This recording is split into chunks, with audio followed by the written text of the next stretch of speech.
Good morning, everyone. Welcome to today's partnership update, Reopening Philadelphia and Igniting the Economy. Before we get started with the presentation, I wanted to remind you that you are all muted by default. Just so you all know, this call is being recorded and will be sent out to attendees later this week. We will also be utilizing the Q&A function towards the end of this call to answer additional questions. So if you think of any other questions during the presentation today, please save them to ask at the end. My name is Daryl Irizarry, Director of Partnership and Strategic Alliances with the Philadelphia Convention and Visitors Bureau. I'm sure many of you have heard about the recent announcements by the city about its plans to remove restrictions so we can all get back to some kind of normalcy as we approach the summer months. Today, we will learn more about the new shared initiative between the City of Philadelphia, the Chamber of Commerce of Greater Philadelphia, and the local business community about opening up Philly through an initiative called Ready.Set.Philly. This is a program headed by our very own Angela Val, who serves as the Executive Director. She will provide all of you with an overview of the program, its plans and objectives to ensure for a smooth reopening, and will answer any questions that you may have regarding what's ahead. Please welcome the one and only Angela Val.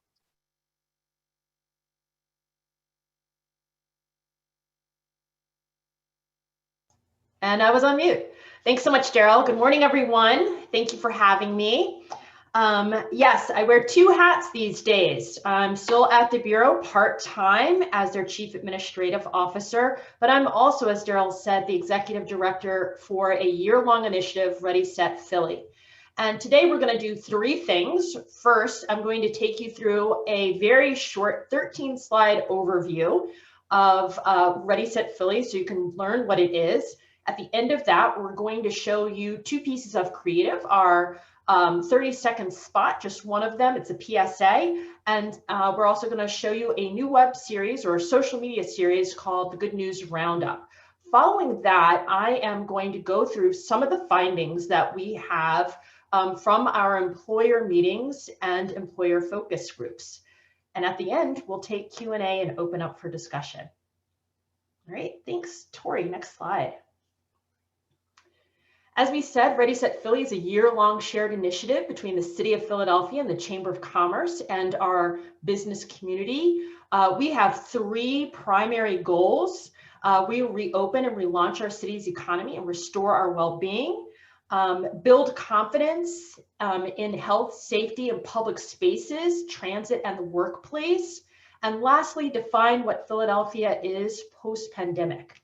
Next slide.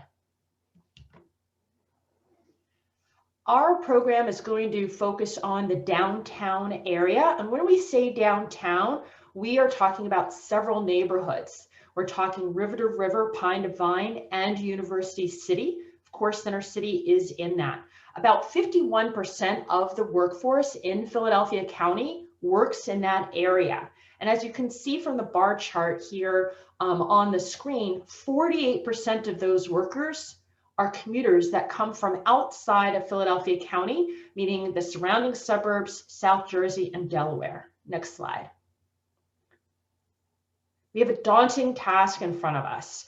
So what will we do and how are we going to do it? It is going to take an army of people to get this done and a lot of collaboration. So first, we're going to do just that. We're going to collaborate, engage with organizations, the city, and businesses to see what we need to do to repopulate workplaces and the streets, both day and night. We're going to facilitate, you'll see later on in this presentation, how many people we are working with and the different sectors to create a uniform plan. Then we're going to motivate. That's kind of where we are right now. We're going to empower people with accurate, clear, consistent information about what they need to come back, when it's safe to come back, and all the great things there are to do still in Philadelphia. We're going to activate. We're going to work with our businesses, like many of you today, in our downtown to make sure that we are ready to have people back. And lastly, and the most important to me, is attract. We're going to attract all of our residents and workers back to Philadelphia. About a year, almost a year and a half at this point, We told people to go home, stay in your house. And I think we actually have to issue an invitation for people to come back and give them reasons why. Next slide. Ready.Set.Philly has 3 main groups that we're working with. Before, when I said we're working with an army of people, we are doing just that. We have an advisory council of 21. They act as our board.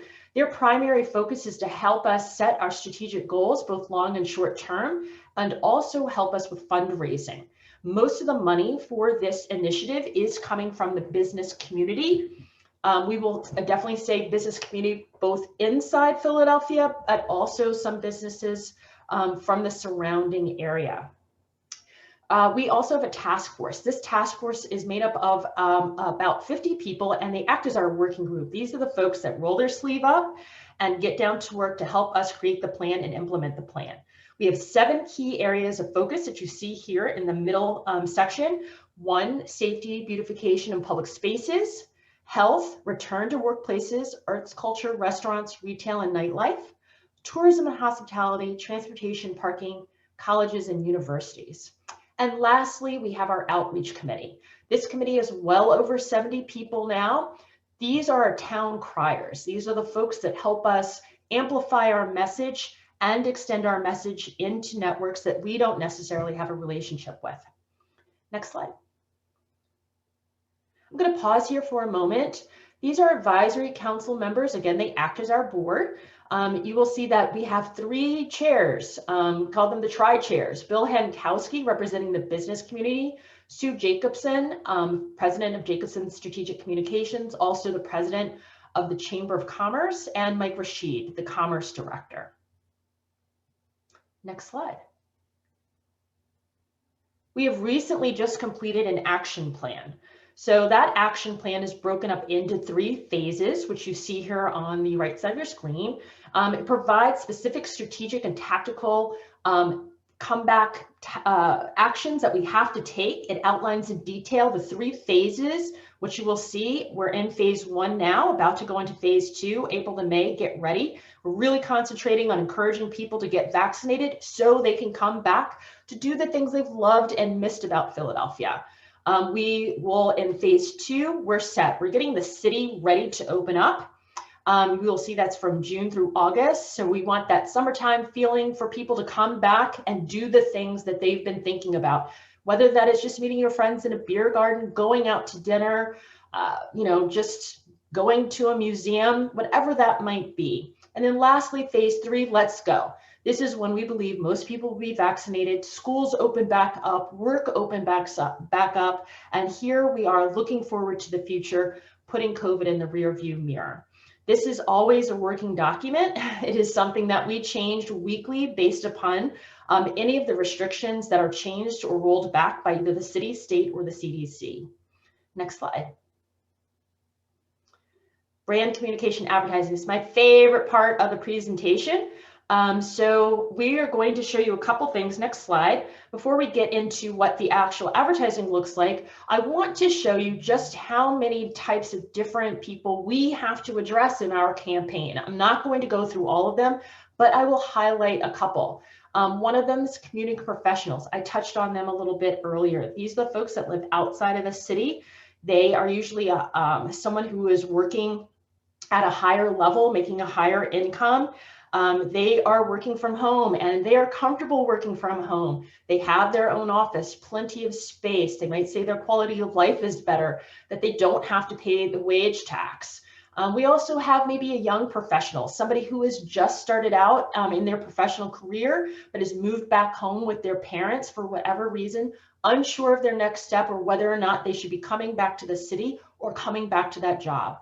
And you might have Philly diehards like me. I'm a city person. There's nothing that's really going to make me ever leave, but I am kind of tired of being just in the 10-block radius from my house, and I could use some time back in the office. But as you can see, we have a lot of people in a lot of different places, and because we've been home for so long, it's going to take a lot of different messages to get those folks to feel better. Next slide. We have web and social. So we do have a website, Ready.Set.Philly.com. We also, as you will see, I know there's a lot on this page. We have 3 social accounts at Ready.Set.Philly. It's Instagram, Facebook, and Twitter. The Will Smith meme has been our most famous one so far. Lots of popularity in that one. But on this, on our social and on our webpage, we like to do two things. One, make sure that people know all about the restrictions, when they've been rolled back and when new ones might be implemented, but also to let people know that the city is open and that there are things to do and to encourage people to come out. Next slide.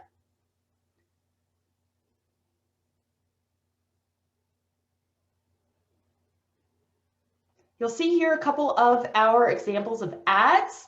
Bus wrap, we have a couple of billboards, our out of home, as well as some clings and just some print ads here. But these ads, as you can see now, really kind of concentrate first on vaxxing up so that you can do whatever it is that you want. And then our next round of ads will really focus on what those things are to do, taking stuff to get downtown, that type of thing. And then our last ads that we do in phase 3 will really focus on getting back to our places of work. Next slide. We're going to show you that in a minute. You can skip that one. All right, so we're really positioning Philadelphia as the heart of our region. We're making it safe and easy for everyone to come back. We're going to need everyone's help today. So really what I want to do next is show you a couple of the ads that we have been putting out so you can get an idea of where we are. And this ad campaign is also in addition to what Visit Philly is doing, what Center City District is doing. SEPTA is about to put out an ad campaign that encourages people to take SEPTA when they come back to the city. And Brandywine Realty Trust is also putting out a campaign to encourage workers to come back to the office. So here's just a little peek of what we're doing at Ready.Set.Philly.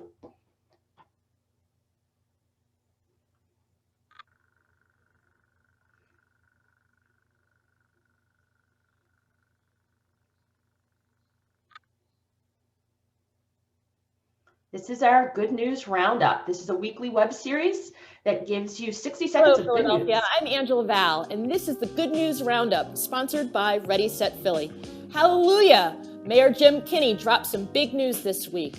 Increase in vaccinations and decrease in COVID cases means Philly is easing restrictions on dining services and gatherings. Starting on May 21st, restaurants will be allowed to operate at 75% capacity if they can meet the enhanced ventilation standards, just in time for Center City Restaurant Week. Also, indoor gatherings like sporting events will be allowed to operate at 50%, perfect for a Sixers playoff run. The mayor also announced the big news that Philadelphia will drop its safer at home restrictions and reopen fully on June 11th.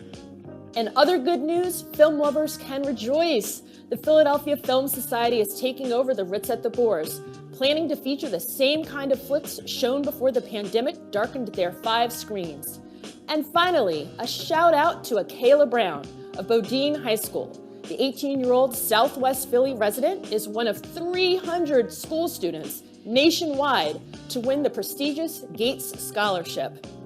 Tune in to Ready.Set.Philly next week for more good news.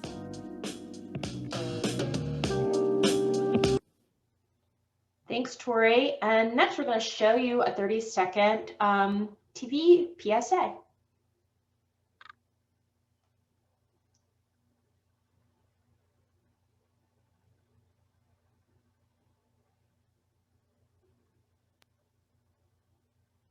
Are you ready to break free, Philly? I'm ready. I'm so ready. Well, we're ready too. We're ready to welcome you back. Get ready. That means one thing, backs up. The sooner you're vaccinated, the sooner you can get back to all the things you love about Philadelphia.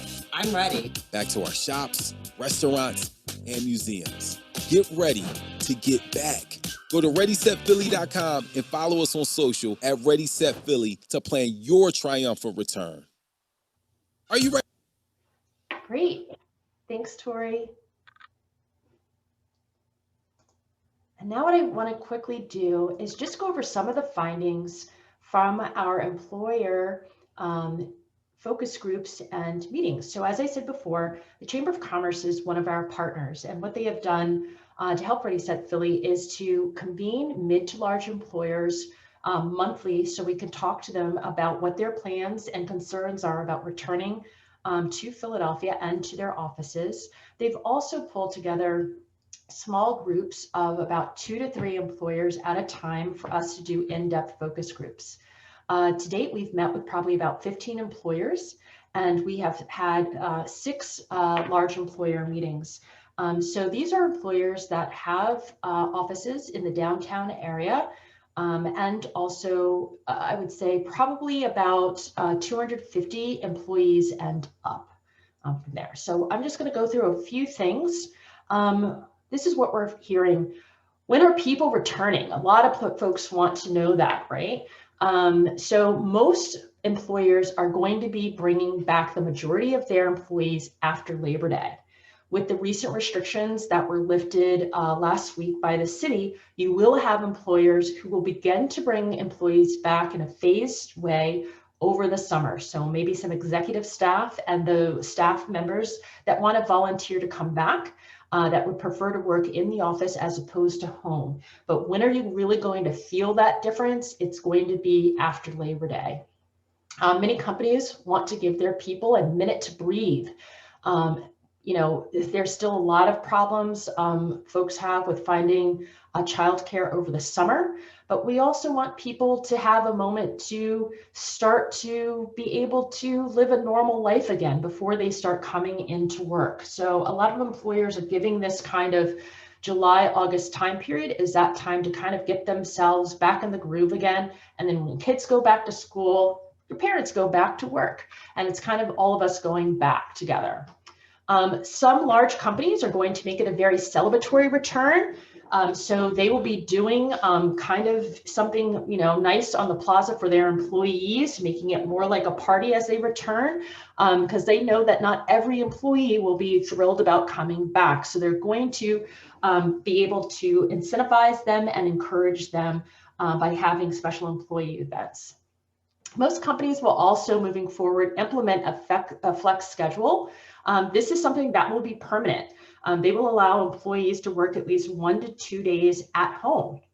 Many companies see this as offering flexibility to retain and attract talent. This is just something that when they say what changes came from COVID, this is one of them. Many businesses will also be deciding over the next 12 to 18 months which positions could be permanent remote, that is. That means that there will be some adjustments in office space over the next several months. No company so far has said they're just giving up their space, no large company yet, but there are companies who are rethinking the use of their space and how much square footage they actually need. Most companies also have a plan of return, but they are continually adjusting this as they survey their employees and look at the guidance on a local level and national. The challenges in returning have really focused on, both from the employer and the employee, on quality of life issues. People see a lot of safety and cleanliness issues, increased violence in the downtown, open drug use on the streets and in SEPTA, trash, litter, number of homeless. I think the number of homeless have dropped, but I think people are just able to see them more because there are not as many people downtown. But the number of homeless, mentally ill on the streets, the ATV dirt bikes, which has become a new issue now that the summer months are upon us, and increased traffic is also something that is being cited. People are not excited about being in a close area in public transportation. That has really been a sticking point for a lot of folks. They want to make sure that there is some way to enforce wearing a mask if you have to sit or stand near someone in the subway or on a trolley or on a bus. And folks want to feel safe inside of SEPTA. So we're working with SEPTA and the city to get out all the good programs that they're doing to make the changes, to make it safe, clean, and rideable for everyone when they start to return. What do employees want? We're going to gain more insight into that. We have a virtual focus group coming up. Today is our first one. The second will be on the 25th. Willis Towers is doing the virtual focus groups for us. There'll be 1,000 employees in each one. It will work almost like an anonymous chat where we get to ask a question and people get a chance to type it in, and you can see the aggregated answers and percentages real time on the screen. We'll be able to share that information with anyone who would like it. That's one great thing about being an initiative and not a company. We own nothing and we want to share everything so people have the information they need to do what they need to come back. Employees also want flexibility, as I mentioned before. Everyone has wanted about 1 to 3 days at home. You do have some folks that would like to be fully remote or fully in the office, but the bulk of people, the majority of people, want a sense of flexibility. It's clear that the lines between home and work have now blurred. Employees are not looking to go back to the way things were. Office culture is still important to both employers and employees, but it does not need to happen for 5 days. Many people think that they can get the culture that they need and the interaction that they need with their colleagues and supervisors within a 2 to 3 day period. There have also been some points brought up about the concern of some cultures in some offices. Not everybody is returning back to a culture that is one that they find inspiring or comfortable. The vaccine has been a huge discussion amongst employers, as it has been amongst all of us. The majority of companies, I would say all of them, no one right now, with the exception of colleges and universities, is requiring that someone take the vaccine. For colleges and universities, they're only requiring students, but not faculty. The vaccine right now has not been approved by the FDA. This could change once that full approval happens, that some companies might start requiring it, but many have chosen not to do that. Many companies are also not tracking who has the vaccine. So most folks who will return back to their place of work will be using the honor system in regards to whether or not they've gotten the vaccine. Office space. I touched on this a little bit before. No company has we've spoken with will be giving up their office. Many companies are looking at how to better use their space. So think of hot desk and hoteling of offices and desk. We did get a couple of examples. We do have a law firm that said, partners are always going to need an office. They just don't think those partners are going to be in that office 5 days a week. The rest of their desk for associates would be a hoteling of desk so that their associates and interns could come in when they wanted to, but nobody would have a permanent space. We also heard from an architect and design firm that had 2 floors in Philadelphia. They closed 1 floor, they went down to 1 and opened up a smaller office in the suburbs. So now their employees have a choice of whether or not to go to the office in the city or go to the office in the suburb. All the desks in both locations are hot desk, where they would have to kind of assign a desk upon arrival. Staff can also start to pick what days that they come in. So you will see a lot more flexibility over the next, I would say, few months at least. We do have several companies who are looking to see in the future what positions do get to be permanent remote moving forward. I think you won't see a lot of that kind of fallout until maybe 2022, the beginning of 23. And that's what we've learned so far. And so with that, I am going to open it up for any questions and discussion. So let me remind everyone on the call that we have the Q&A function at the bottom of the screen. So please input any questions, all great information that Angela has provided. I'm pretty sure she is working day and night to make sure that we are all ready. And based off of what we see in the chat, there are so many people that are ready, like Sue Geyer saying she's ready. Sheila, so ready to be back in the city and in the office. Mariska, count us in. So I'm pretty sure a lot of us are just ready to go back to some kind of normal way of doing things. So again, I'm going to remind you all, if you have any questions for Angela, please put it into the Q&A function. So I'll give it a few seconds. Meanwhile, Angela, if you can, are there any, I'm pretty sure through, through what you've been through with the various individuals that have been asking you many questions in the city. I mean, what's some of the common questions that you haven't touched on within the presentation? I think the biggest one right now is mask. It's a lot of confusion around the mask, what to do, what not to do. So, what we, not hearing exactly from the city, the type of clarity that we were all looking for. I think some of it you have to look at your own business and look at your employees and the type of customers that you might have and make that decision about whether or not you are going to still mandate having a mask on inside, even if it's, for the next couple of months and it's something that you let off in the fall. But I think a lot of our conversations is about how to make that decision and how to get that message out to both employees and customers. So we have a brave soul, Margaret. How can we help provide you with information to assist in your social campaign if we are not in any of the advisory groups? Yes. Well, we have a social media group, and that social media group right now is about 20 companies. They are the folks that help us amplify our message.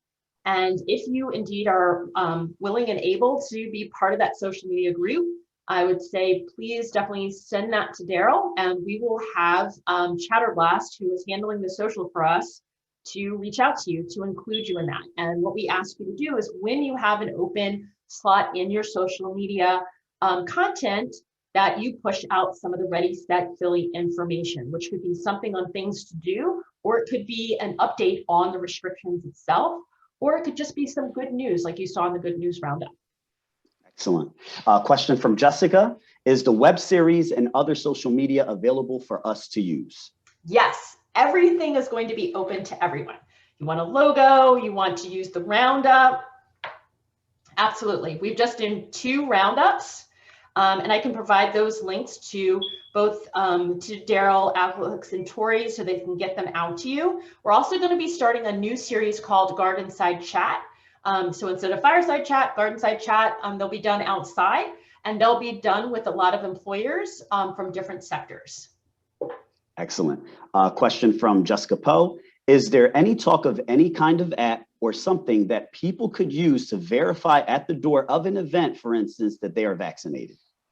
We will not be doing that. There are lots of apps out there that will help you verify that someone is vaccinated. We've actually been in touch with a couple of companies. I'm putting on my CVB hat right now because the CVB brings large meetings and events together. We want to be able to offer our meeting planners a option if they would like to track and to make sure people are vaccinated, how they can do that. So there are several companies that have that type of, I would say, app that really links into, I'm going to be honest, it links into your medical records. So it is something that some folks feel uncomfortable using, but there's some that really need to have that reassurance because they're bringing large groups of people together. If you're interested in that, we're happy to share, meaning the Bureau, happy to share who we've spoken to so far. Excellent. Question from Ed. Are there ways that additional creative agencies in the city can help create content and or spread the message as well?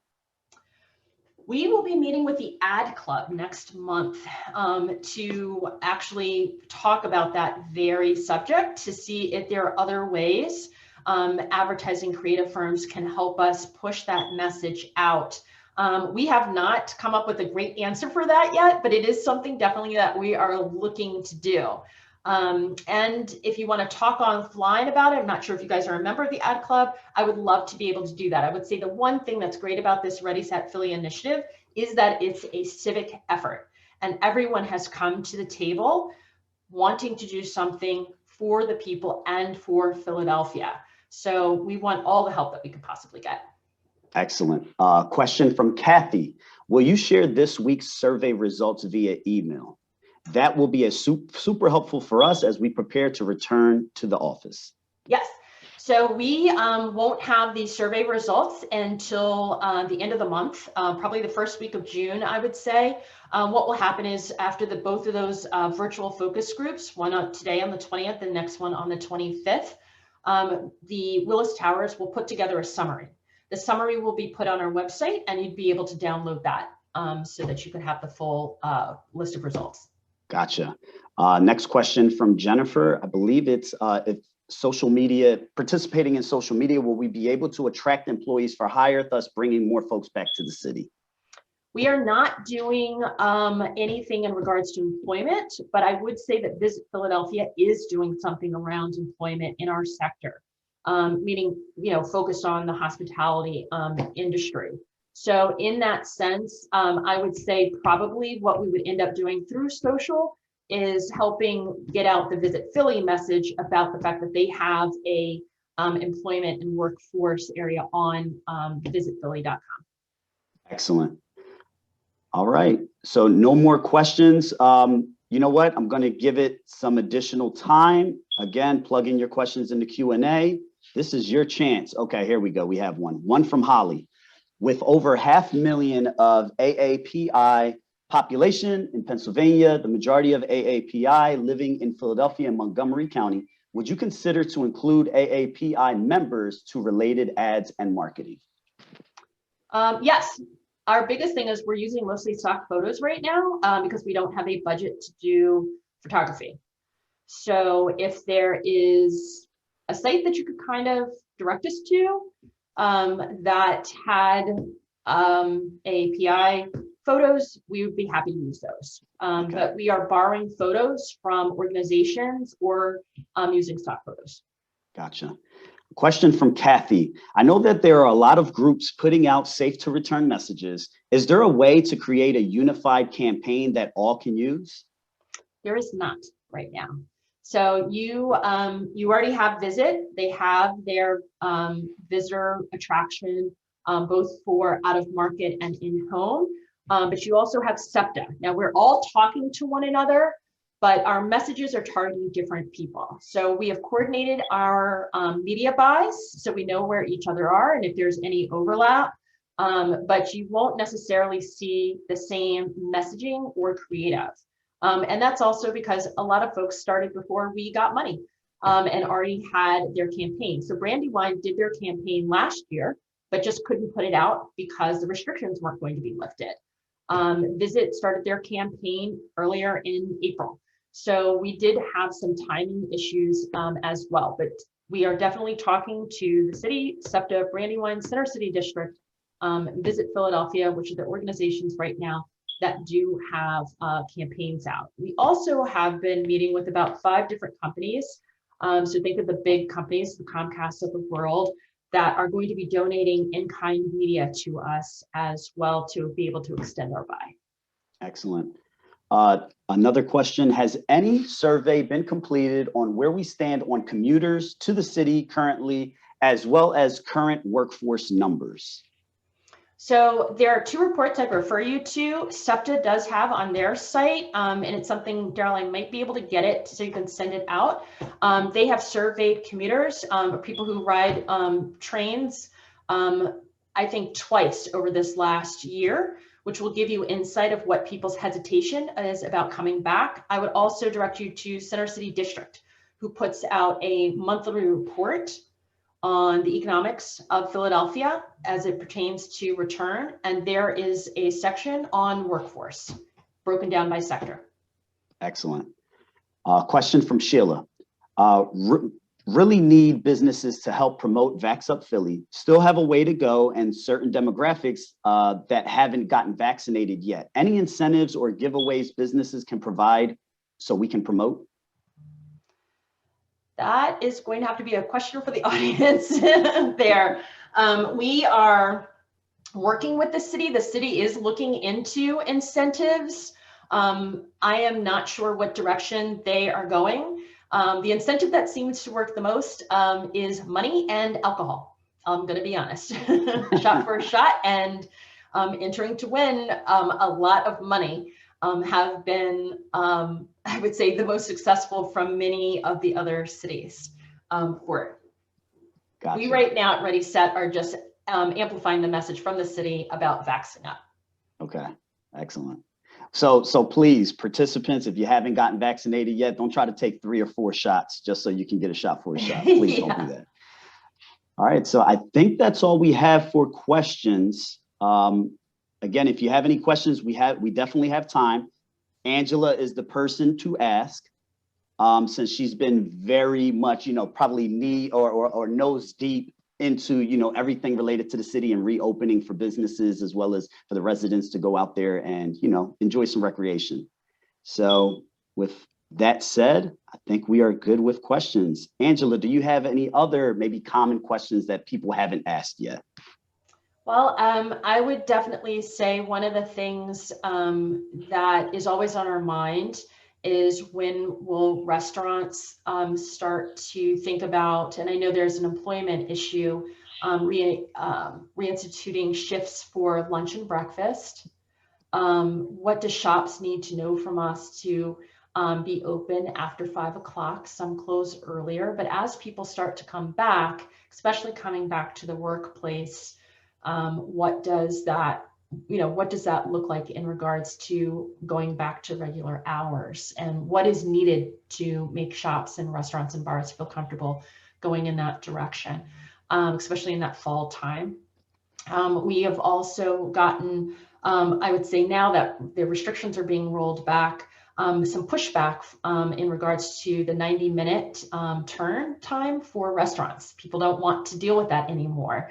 Now that things are opening up, when is the 90 minutes going to go away? We've also heard from some shops that the streeteries are causing a problem for shops, because the streeteries, some of them are so big that you can't see that the shop is open, and that they're feeling like people are just passing them by. So there are some things that I think we're going to be, Ellen Yen and Nicole Marquise are on our advisory group, and we want to meet with them so that we could bring the restaurants and shops and stuff, those folks together, so we can talk about some of these issues to see what are we able to do. Excellent. Well, thank you so much, Angela. We really appreciate it. And I think many of us, again, I'm going to echo the words here in this chat. Thank you, Angela and Ready.Set.Philly team, for all of your hard work to get us back to normal in Philadelphia. I think they chose the right person, to take on this initiative. And I'm pretty sure everyone will be thanking Angela by the end. Oh, wait, there's one more thing. We're putting together a toolkit that everybody can take too. And the toolkit is really about your journey. So most people, when you go to your office, your employer has a plan for when you walk through those doors. Most shops and restaurants have a plan. They have the rules. Most of us don't know what the rules are between leaving your house and getting to your destination.